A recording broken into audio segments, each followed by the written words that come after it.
안녕하십니까, 최원준입니다. 오늘 주제, 새끼 사자에게 절대 이것 먹이지 마세요. 제발 100% 후회함, 모르면 손해, 충격 반전이라는 주제로 영상을 찍어 보려고 합니다. 식사에 대한 새로운 시선을 소개하려고 하는데요. 병을 치료하거나 의학적 견해를 제시하려는 목적이 아니고, 주류 의학계나 영양학계의 주장을 근거 없이 비하하려는 목적도 아니고, 질병은 의사에게, 약은 약사에게, 영양은 영양 전문가에게 문의하세요. 육식에 대한, 식단에 대한 새로운 견해들을 소개하려는 것뿐입니다. 자세한 사항이나 출처 근거들은 별도로 문의해 주세요. 저는 물리교육과 학사, 일반식 식단 30년 이상 경력, 여드름, 과민성 대장염, 담낭 용종으로 담낭 떼내고, 혈압에, 중성지방에, 아침에 잘 못 깨고, 평생을, 식곤증에, 배고플 때 예민하고, 집중력 저하되고, 입술 포진 자주 앓고, 과식도 하고, 이랬습니다. 그걸 다, 이게 다 나았고요. 저탄고지 하면서 많이 없어지고, 또 카니보어 하면서 더 많이 없어졌습니다. 3년 차고, 카니보어 식단의 수석 셰프로 있습니다. 우리 가족 중에서요. 그리고 식품영양학과 재학 중에 있습니다. 그런데 제가 무슨 지금 위에 경력 보면 식사에 대해서 얘기할 만한 자격은 안 되죠. 다만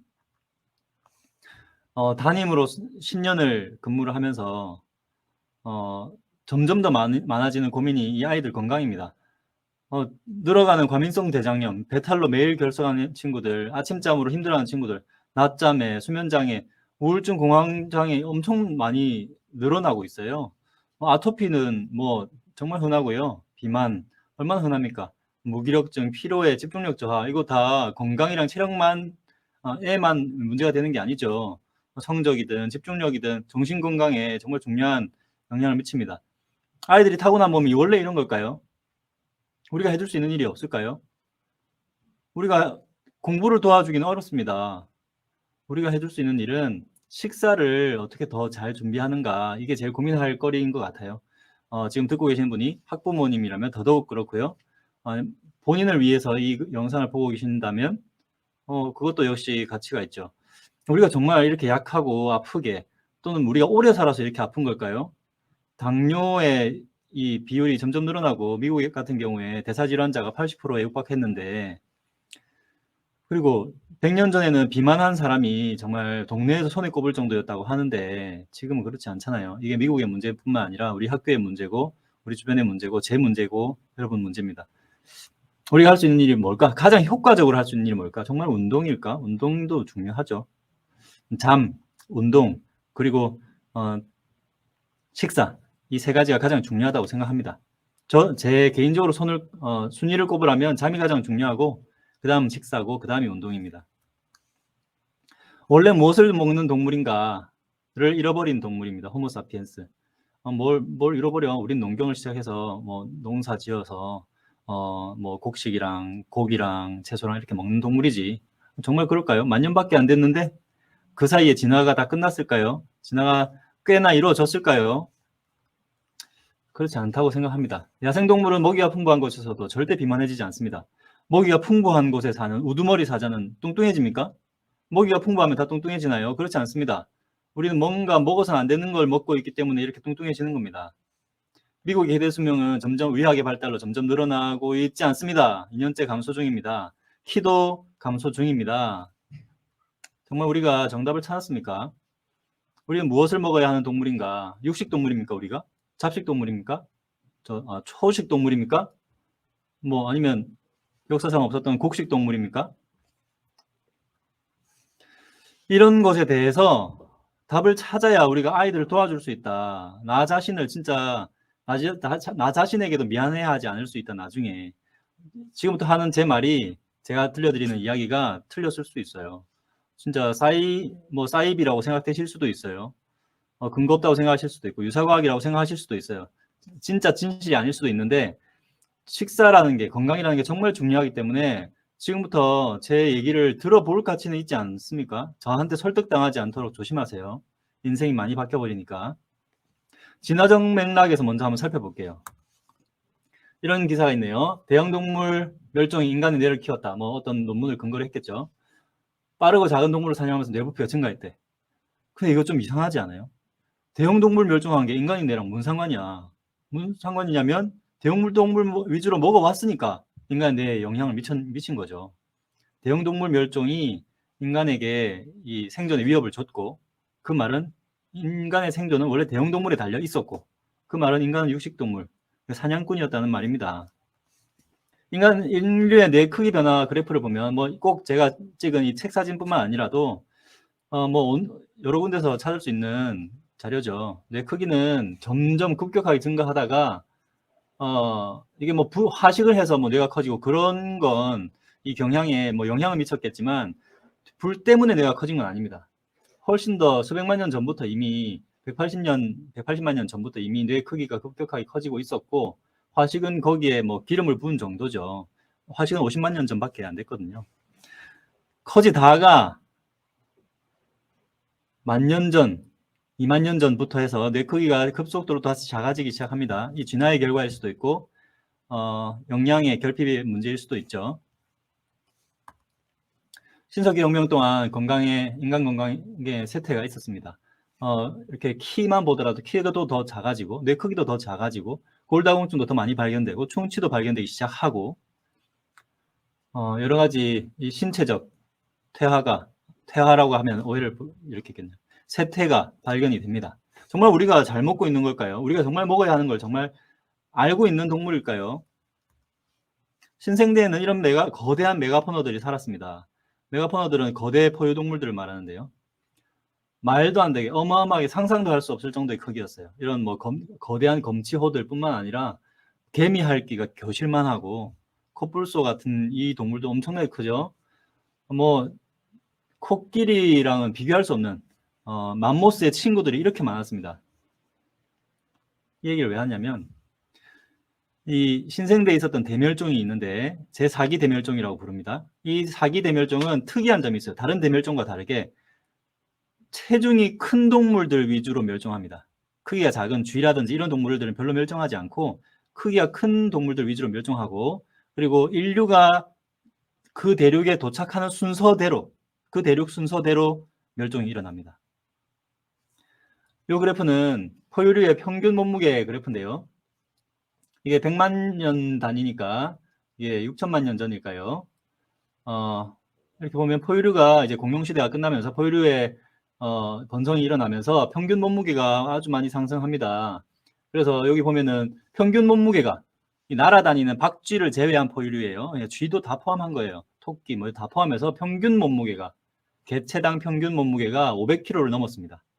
그런데 그 몸무게가 지금은 수십 킬로 이내로 급감했습니다. 누구의 등장 이후로? 인류 등장 이후로. 인류가 정말 잡식동물이라면 이런 큰 동물 위주의 대멸종이 가능하냐고요. 그리고 여러분들도 다 그렇겠지만 원시인에 대해서 상상해 보라고 하면 대부분의 사람들이 맘모스를 사냥하는 그런 모습을 상상하실 거예요. 잡식동물이 맘모스를 왜 사냥합니까? 잡식동물이 맘모스를 사냥하는 게 아니라 맘모스를 사냥하는 사냥꾼이 풀이나 열매를 먹을 수 있다는 게 훨씬 더 합리적이죠. 코끼리의 정육 유적도 많이 발견되고 언젠가는 뭐 기사에서 봤는데 맘모스 60마리인가 600마리인가에 아주 수십 마리 이상의 그런 뼈로 만든 어떤 건축물도 발견됐잖아요. 잡식동물이 그런 짓을 할 수 있어요. 소화기의 형태와 크기 비율 좀 봅시다. 이 유인원들 영장류들과 비교를 했을 때 인간은 위 크기는 비슷하지만 소장의 크기는 압도적으로 큽니다. 그리고 이 섬유소의 발효가 일어나는 맹장과 대장은 아주 극단적으로 짧아요. 이 마지막 그래프들, 제일 오른쪽에 있는 그래프들이 인간이거든요. 소장이 길다는 것은 소화가 바로 될 수 있는 것들, 발효하지 않아도 되는 것들, 고기 이런 것들 말하는 거죠. 육류를 말하는 거죠. 육류의 소화가 더 잘 되는 장입니다. 그리고 섬유소의 발효를 통해서 에너지를 얻는 동물이 아니라는 증거가 여기 맹장과 대장 길이에 나오는 거죠. 그래서 소화기 형태의 크기와 비율이 달랐기 때문에 이런 골격의 변화도 생길 수 있었습니다. 거대한 대장을 이끌고 식이섬유소의 발효를 위해서 거대한 대장을 이끌고 막 안고 다녀야 되는 그런 고릴라와 다르게 골반이 아주 작아질 수 있었습니다. 그리고 그런 장의 크기가 작아지면서, 그러니까 장의 크기가 작아진다는 것은 영양 밀도가, 에너지 밀도가 훨씬 높은 음식을 먹을 수 있는 동물이라는 뜻이에요. 여기 갈비뼈가 오므라듭니다. 갈비뼈가 작아지고 소화기관 크기가 전반적으로 더 작아졌죠. 뇌 크기는 더 커지는데도요. 그리고 치아와 턱뼈의 변화가 생기는데 치아와 턱뼈가 더 약해집니다. 더 강한 턱뼈 그리고 강한 치아는 어디에 필요하냐면 섬유소를 으깨는 데 가장 많이 필요해요. 그런데 이 변화는 언제부터 나타나냐면 호모 에렉투스부터 180만 년 전부터 이 변화가 나타나기 시작합니다. 화식을 하면서 턱뼈가 약해졌다는 말은 사실이 아닙니다. 턱뼈의 약화는 그 전부터 훨씬 전부터도 일어나고 있었거든요. 누군가는 인간에게는 송곳니가 발달되지 않았기 때문에 육식동물이 아니라고 주장하시는 분들도 있는데 육식동물에게 송곳니가 필요한 이유는 사냥에 필요하기 때문입니다. 물어야 되니까. 근데 인간의 사냥술이 그렇지 않았기 때문에 송곳니가 발달하지 않았을 뿐 고기를 먹는 데는 이런 우리의 치아로도 충분합니다. 여러분들 고기 드셔보셨죠? 물이 없었죠? 인간의 지구의 우주 올림픽이 만약 열린다. 인간은 지구 대표로 어느 종목에 나갈 수 있을까요? 이런 창 던지기에 대표로 나갈 수 있습니다. 동물들 중에 물건을 강력하고 정확하게 던지는 능력은 압도적인 1위입니다. 인간이 정말 잡식동물일까요? 또는 초식동물일까요? 뭐 열매를 정확하게 던져서 떨어뜨리려고 그러는 걸까요? 아니죠. 이런 창술은 절대로 방어수단이 아닙니다. 공격수단이죠. 사냥꾼입니다. 이 사냥꾼들에게 풀 먹이고 곡식 먹이고 건강할 수 있을까요? 충치의 발병이 언제부터 시작됐느냐? 인류의 충치에 대한 증거는 15,000년 전에 확인되기 시작하는데 그전에는 뭐 뼈가 없어서 치아가 없어서 확인이 되지 않았냐? 그게 아니라 치아 화석은 많이 발견돼요. 다만 다른 야생동물들처럼 그렇듯이 충치가 거의 발견되지 않습니다. 이게 뭐 전분 때문이라는 설이 유력하지만 꼭 전분뿐만 아니라 원래 인류가 먹지 않던 음식을 먹게 되면서 영양결핍에 빠졌을 가능성도 있죠. 예를 들면 비타민 K2, MK4 같은 그런 치아의 재광화, 리미네랄라이징을 담당하는 그런 비타민이 음식이 바뀌면서 줄어들게 되거든요. 동물의 간에 보통 많기 때문에. 그렇다 보니까 이런 충치가 발병될 수 있었던 거죠. 라고 설명하기도 합니다. 그리고 육식동물이 또 증거, 빠른 이유 시기를 들 수 있어요. 육식동물들은 보통 젖을 먹는 것에서 보통의 음식으로 넘어가게 되는 그 이유 시기가 육식동물들은 더 이릅니다. 왜냐하면 먹어야 되는 음식이 고기잖아요. 소화가 훨씬 더 쉬운 음식이거든요. 왜냐하면 우리 생체랑 비슷하고 생체에서 바로 필요로 하는 물질을 바로 거기에 고스란히 담고 있기 때문에 소화기관의 준비가 훨씬 덜 필요합니다. 인간은 6개월부터 이유식을 시작해서 2년이면 젖을 떼죠. 근데 비싼 영장류의 이 침팬지는 5년이 걸립니다. 잡식동물인데도요. 곤충도 먹고 하잖아요. 고기도 좋아하죠. 물론. 근데 5년이 걸립니다. 이 잎을 먹었을 때 소화를 준비하는 시간이 오래 걸리는 거죠. 어린 아기들, 아주 영아들, 이유식을 시작하는 단계의 아이들 보면 풀이나 채소를 싫어하는 아이들 정말 많아요. 근데 이걸 그냥 뭐 편식이라고 생각하거나 낯설어서라고 생각하면 안 됩니다. 고기를 주면 정말 좋아하는 그런 자료들 되게 많습니다. 어느 야생동물이 아기가 어미가 주는 먹이를 거부하거나 싫어합니까? 모든 야생동물들은 아기가 달라는 대로 주면 됩니다. 아기가 달라는 양대로 주면 되고 아기가 먹어야 될 걸 주면 아기들은 당연히 좋아합니다. 그래야 진화에 유리하고 잘 번성하니까요. 그런데 시금치를 잘 안 먹는다는 게 아이들의 단순한 편식일까요? 동물계에서 가장 강력한 위산 농도를 자랑합니다. 1등은 아니지만 3등 안에 들거나 5등 안에 들거나 하는 수준입니다. 여기 위산 농도를 보면 이 pH 값이 낮을수록 강한 산성입니다. 인간은 1.5의 위산 농도를 보입니다. 다른 어떤 잡식동물이나 웬만한 육식동물들보다도 훨씬 더 낮은 pH를 보이고 있고 초식동물이 이런 낮은 pH를 가지고 있으면 먹는 풀이 강한 위산 농도 때문에 살균이 돼서 발효가 잘 안 돼요. 그래서 초식동물들은 강한 위산을 가지지 않습니다. 근데 인간은 1.5라는 아주 낮은 위산 농도를 가지고 있고 이런 1.5 수준의 낮은 위산 농도는 보통 스캐빈저라고 불리는 썩은 고기 위주로 먹는 그런 동물들에서 주로 보여요. 여기 보면 벌드 이글, 독수리죠. 독수리는 1.3에 우리보다 더 낮은 pH 농도를 가지는데 독수리는 썩은 고기들, 막 육식동물들이 먹고 남긴 사체들 주로 먹잖아요. 하이에나라든지 이런 동물들은 썩은 고기를 위주로 먹기 때문에 더 살균에 더 중요성이 있기 때문에 더 낮은 위산 농도를 가집니다. 인간은 거대 포유동물들을 위주로 사냥했기 때문에 잡아놓고 오랫동안 두고 먹어야 했어요. 그래서 이렇게 낮은 pH를 가지고 있다. 그런데 거대 포유동물들을 잡았던 이유는 지방의 필요가 많았기 때문에, 또 거대 포유동물일수록 지방의 비율이 높아지거든요. 이런 것도 역시 인간이 육식동물 중에서도 육식동물이었다, 이런 증거가 되고요. 또 이건 잘 알려지지 않은 증거인데, 지방세포 형태가 육식동물과 잡식동물은 다릅니다. 육식동물일수록 지방세포 크기가 작고 조밀하고 수가 많습니다. 그런데 이 논문을 보면 그럼에도 인간의 지방세포 수는 우리가 가진, 이 연구팀이 가진 어떤 종의 데이터보다 비례적으로 많았다. 지방세포 수가. 이거는 인류가 지방과 단백질 위주의 에너지 대사에 적응했음을 시사한다. 육식동물이라는 뜻이죠. 근데 이 연구에서 측정한 어떤 값보다도 인류가 가장 많은 지방세포수를 가졌다고 하네요. 그래서 이 연구에 나온 그래프를 보면 육식동물일수록 지방세포수가 증가합니다. 인류는 그 꼭대기에 있었습니다. 정말 우리 사자 새끼들한테, 우리 새끼들한테, 이 사자들한테 풀 먹이고 곡식 먹이는 게 정말 괜찮을까요?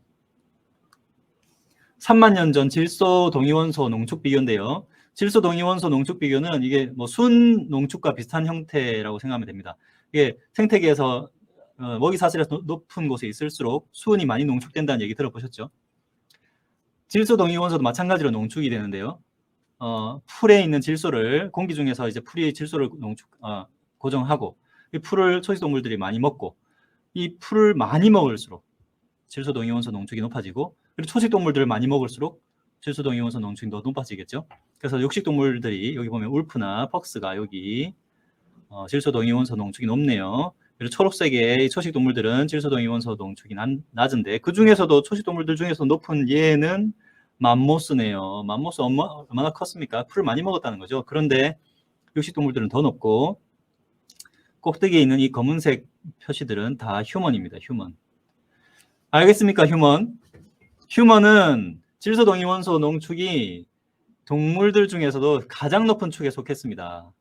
육식동물 중에서도 육식동물이었다는 뜻입니다. 그리고 이런 맘모스 같은 거대한 포유동물들을 먹었다는 뜻입니다. 정말 우리 아이들에게, 그리고 당신에게 풀 먹이고 곡식 먹여야 합니까?